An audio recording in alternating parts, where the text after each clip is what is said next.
Cindy and the McCain family, I am honored to be with you to offer my sympathies and to celebrate a great life. The nation joins your extraordinary family in grief and gratitude for John McCain. Some lives are so vivid, it's difficult to imagine them ended.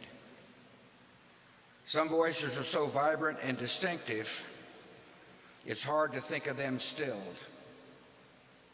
A man who seldom rested is laid to rest, and his absence is tangible, like the silence after a mighty roar. The thing about John's life was the amazing sweep of it, from a tiny prison cell in Vietnam to the floor of the United States Senate, from troublemaking plebe to presidential candidate. Wherever John passed throughout the world, people immediately knew there was a leader in their midst. In one epic life was written the courage and greatness of our country. For John and me, there was a personal journey, our hard-fought political history. Back in the day, he could frustrate me. And I know he'd say the same thing about me. But he also made me better. In recent years, we sometimes talk of that intense period like football players remembering a big game. In the process, rivalry melted away. In the end, I got to enjoy one of life's great gifts, the friendship of John McCain, and I'll miss him. Moments before my last debate ever with Senator John Kerry in Phoenix, I was trying to gather some thoughts in the holding room. I felt a presence, opened my eyes, and 6 inches from my face was McCain, who yelled, "Relax, relax."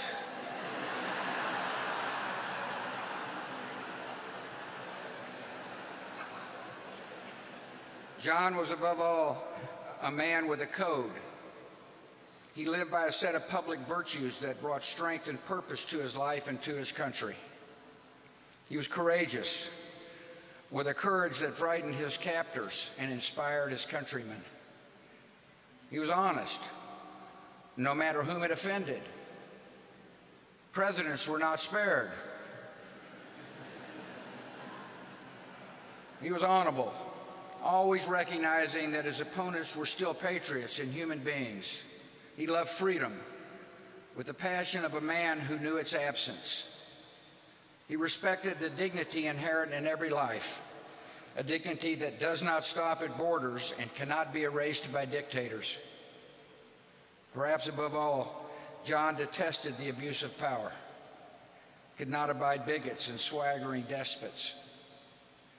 There was something deep inside him that made him stand up for the little guy, to speak for forgotten people in forgotten places.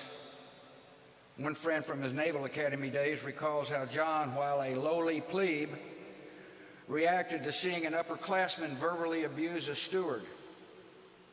Against all tradition, he told the jerk to pick on someone his own size. It was a familiar refrain during 6 decades of service. Where does such strength and conviction come from? Perhaps from a family where honor was in the atmosphere, or from the firsthand experience of cruelty, which left physical reminders that lasted his whole life, or from some deep well of moral principle.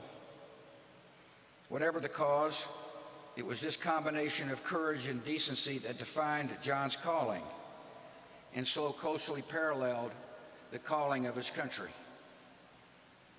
It's this combination of courage and decency that makes the American military something new in history, an unrivaled power for good. It's this combination of courage and decency that set America on a journey into the world, to liberate death camps, to stand guard against extremism, and to work for the true peace that comes only with freedom. John felt these commitments in his bones. It is a tribute to his moral compass that dissidents and prisoners in so many places, from Russia to North Korea to China, knew that he was on their side. And I think their respect meant more to him than any medals and honors life could bring. The passion for fairness and justice extended to our own military. When a private was poorly equipped or a seaman was overworked in terrible conditions, John enjoyed nothing more than dressing down an admiral or a general. He remained the troublesome plebe to the end. Those in political power were not exempt.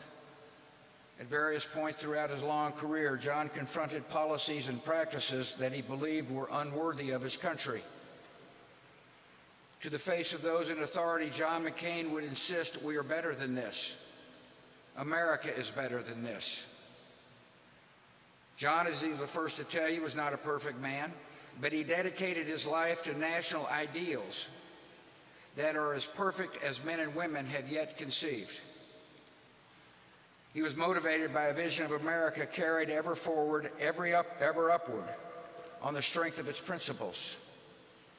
He saw our country not only as a physical place or power, but as the carrier of enduring human aspirations, as an advocate for the oppressed, as a defender of the peace, as a promise, unwavering, undimmed, unequal.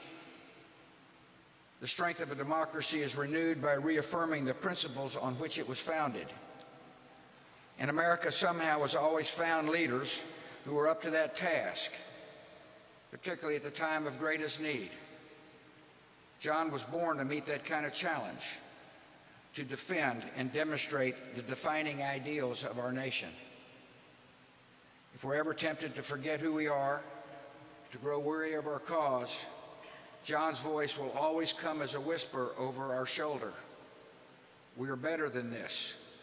America is better than this. John was a restless soul. He really didn't glory in success or wallow in failure, because he was always on to the next thing. Friends said he can't stay in the same experience. One of his books ended with the words, "And I moved on." John has moved on. He would probably not want us to dwell on it, but we are better for his presence among us. The world is smaller for his departure, and we will remember him as he was, unwavering, undimmed, unequal.